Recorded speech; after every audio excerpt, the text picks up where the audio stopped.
Here is my review of Can't Get Enough by Kennedy Ryan, which is available May 13th, wherever you get your books. Hi, my name is Talia. Welcome back to my channel. Welcome to my first book review on here. But I had to come and talk to y'all about Can't Get Enough by Kennedy Ryan. This is a contemporary romance novel. This is book 3 in the Skyland series. So book 1, you have Before I Let Go. Book 2, you have This Could Be Us. And then now you have book 3, Hendrix's story. As far as I'm concerned, one of the most anticipated releases of 2025. We've been waiting. We've been waiting. I am a big fan of Kennedy Ryan. I was first introduced to her in March of 2023. I've been a part of a book club for 10 years called Frozen Prose. We're an in-person book club in the DC metro area. We are comprised of millennial-aged professional Black women, and we primarily, exclusively read books written by Black authors. And late 2022, one of our members, dear friend Dominique, she suggested this book, and we're like, okay. We don't read a lot of romance in Frozen Prose, but we're like, why not? So yeah, that was my introduction to Kennedy Ryan, and I've been a fan ever since. Before I Let Go is probably one of the first books I read kind of in this era. It's not an era because era implies a temporary state.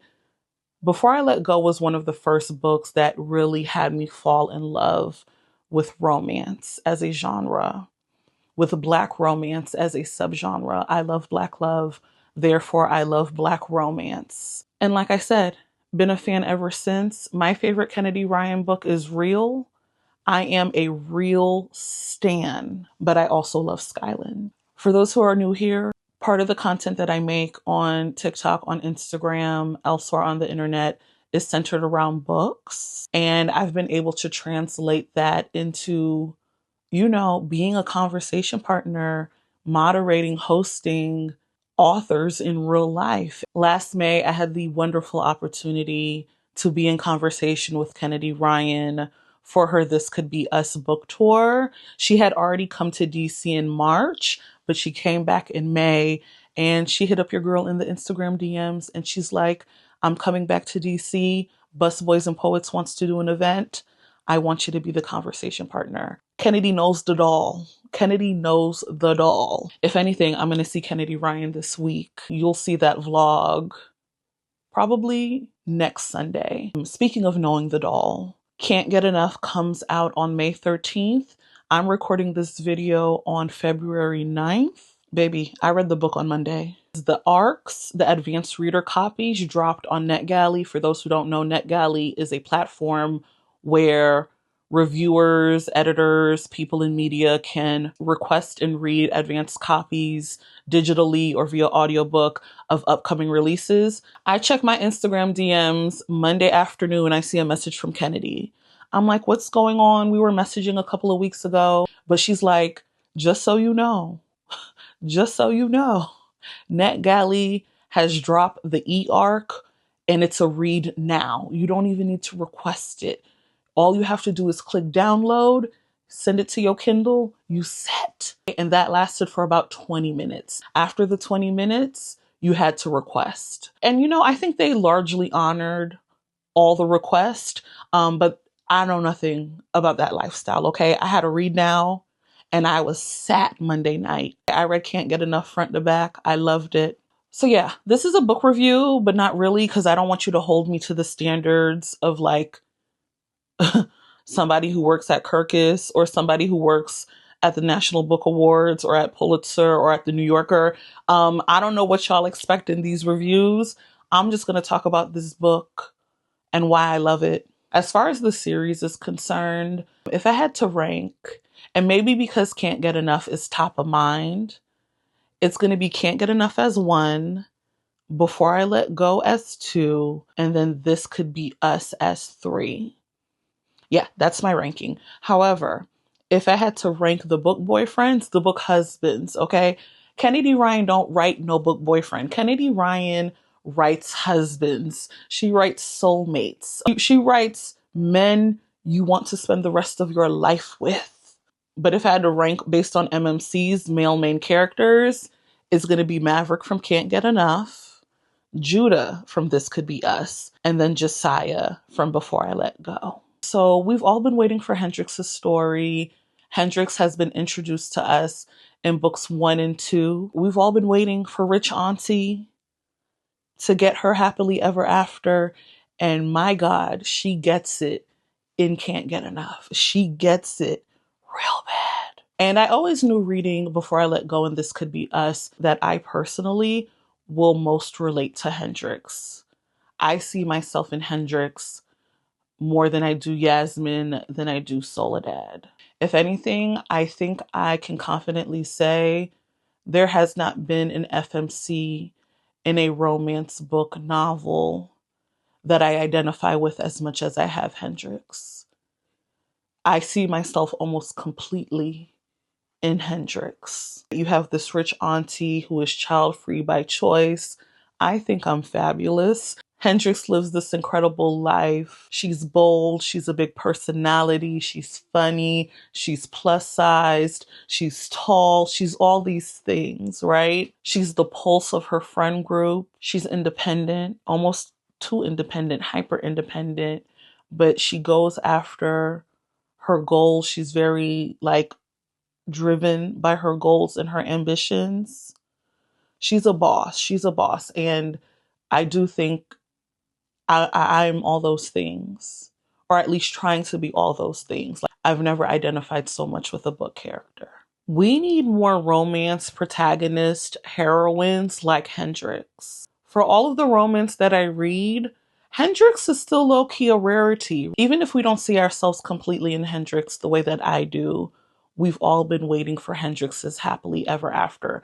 We've all been thinking about who is going to be the man that turns Hendrix's world upside down and has Hendrix seriously reconsider or seriously consider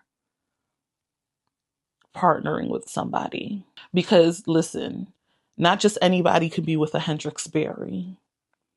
Not anybody could be with a Hendrix Berry, and Hendrix Berry is not about to be with just anybody. And I'm going to try not to cry because I did get choked up talking about Can't Get Enough on TikTok earlier this week.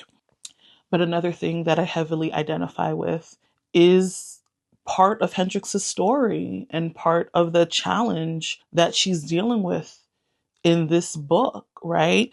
It was hinted in books 1 and 2 in Skyland that Hendrix has an aging parent, a sick parent. I don't know if this is a spoiler, but it's mentioned in the author's note. And listen, one thing about Kennedy, she's going to get you in the author's note. You will start choking up, getting teary-eyed in the author's note. I remember how I felt reading the author's note for This Could Be Us. Baby, I was laid out and I'm like, you've only read 4 pages. Why? This author's note did the same for me, but it hit home in a really, major way. So Hendrix's mother has dementia, and dementia is, I don't want to say dementia is in my DNA and dementia runs through my veins, but that's how it feels. That's how it feels. Dementia and Alzheimer's, both diseases, have devastated my family, right?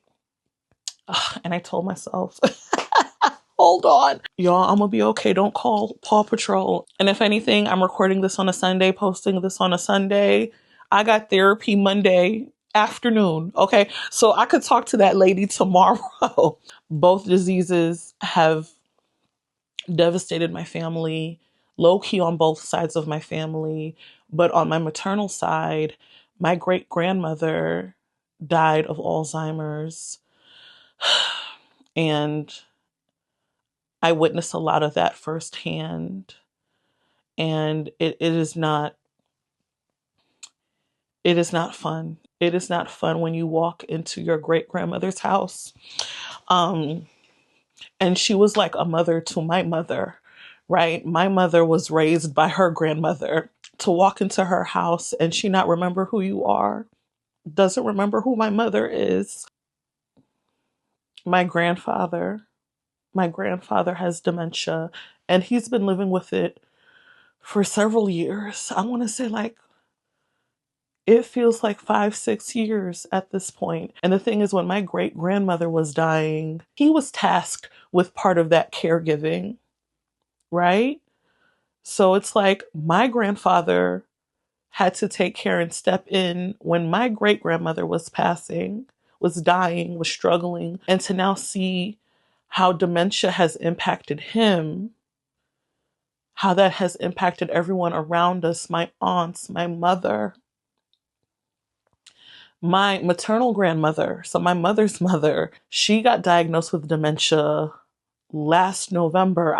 You're already kind of seeing the effects. And because I've seen this affect my great grandmother, both my grandparents at this point, all you can think about is, oh my God, what about my mother? And you know, my mom talks about this like matter of factly, but like she's already talked about how, listen, I'm probably going to have this disease. I'm trying to live my best life now because I'm going to have this. And as her child, as her firstborn, as her daughter, you just. And then I think about myself, and yeah, I'm 35, and God willing, I'll have this whole life to live, but who says it's not going to happen to me?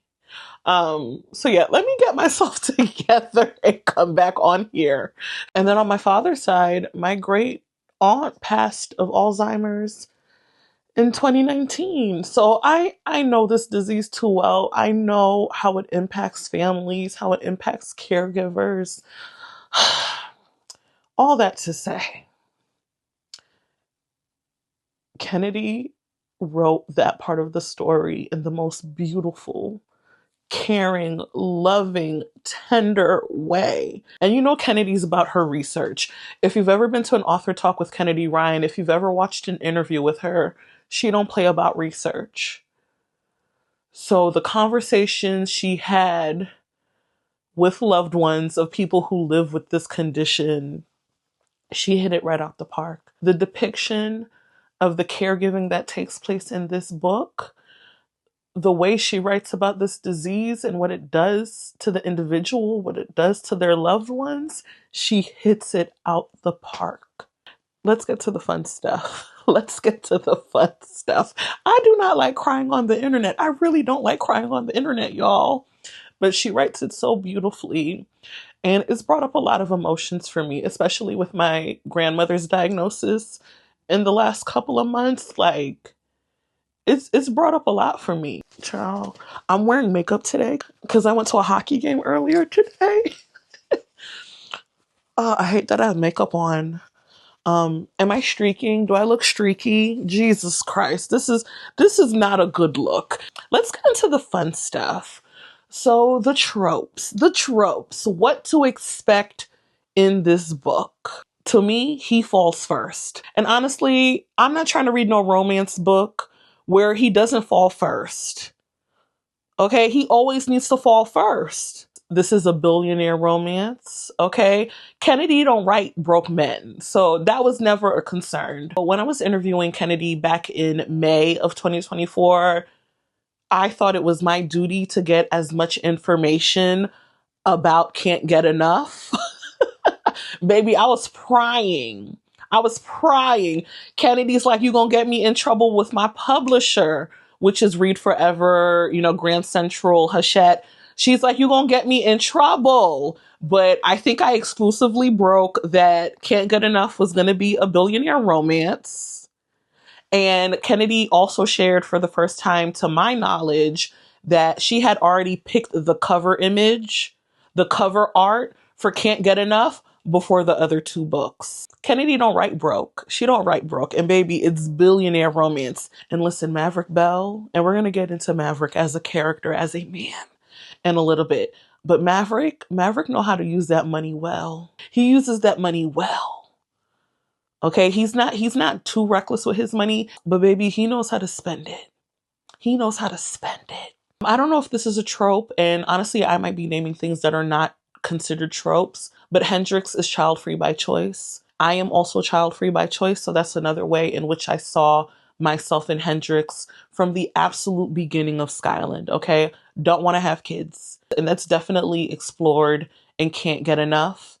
And Hendrix lets you know why and what it is, and you're not going to change her mind about it. Oh, the right person will change your mind.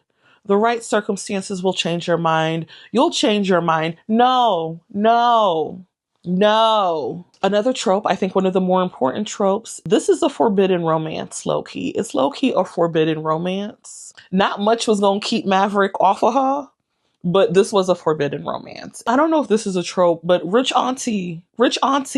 Miss Mamas is rich too. So let's get into the characters. So we know Hendrix pretty well based on books 1 and 2. Something that Kennedy has been hinting at this entire time is that in Hendrix's story, we're going to see the other side of Hendrix. We're going to see the vulnerable side. We're going to see the side that gets tested, that's challenged, who doesn't always has the answers, although it seems as though she always has all the answers. Something that I also really like, and I'll talk about that when I get to the spice and kind of give my spice rating. According to my spice rubric, Hendrix knows what her needs, her wants, her desires are, okay?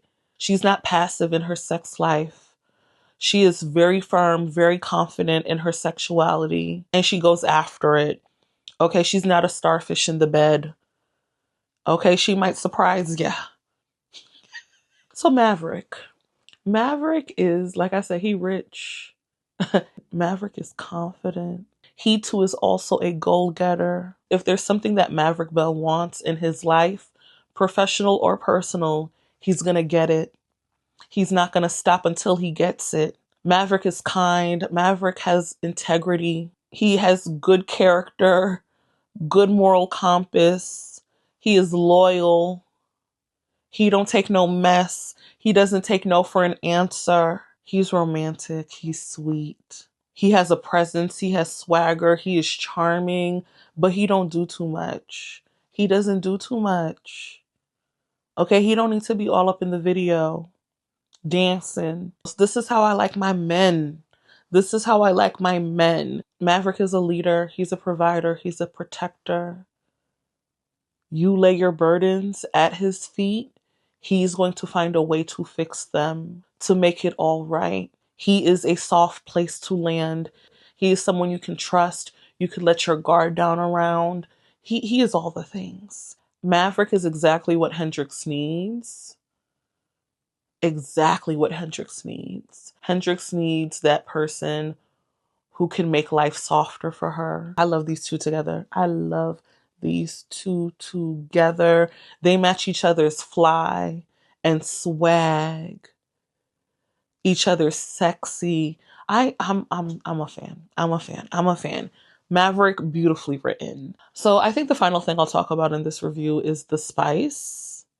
So for spice level, and my rubric is 1 spice, 2 spice, 3 spice, 4 spice, 5 spice, and then Scotch bonnet, like a Scotch bonnet. I would give this a 3 just because Hendrix and Maverick are very in touch with their sexuality and their needs, their desires, their aim to please. I really enjoyed the spice and Can't Get Enough. I would say that Can't Get Enough is the spiciest in Skyland. And I really enjoyed the types of sex where they were having sex. What they were using for said sex. They had a good old time, okay? And Kennedy Ryan is such a great writer. She's one of the best writers out right now. In terms of like the talent, the craft of writing. To me, not many people seeing Kennedy. Not too many. I'm going to recommend this book. Kennedy Ryan is a forever auto buy for me. If I had to give it a star rating, 4.5. Maybe a 4.25 or 4.5. If I had to round up, I'll give it the 5 stars. I think the only thing, I would have loved a little more conflict, a little more tension, just a smidge. But other than that, favorite in Skyland, One of my favorite reads this month so far. Y'all are going to be in for a treat come May 13th. Bye.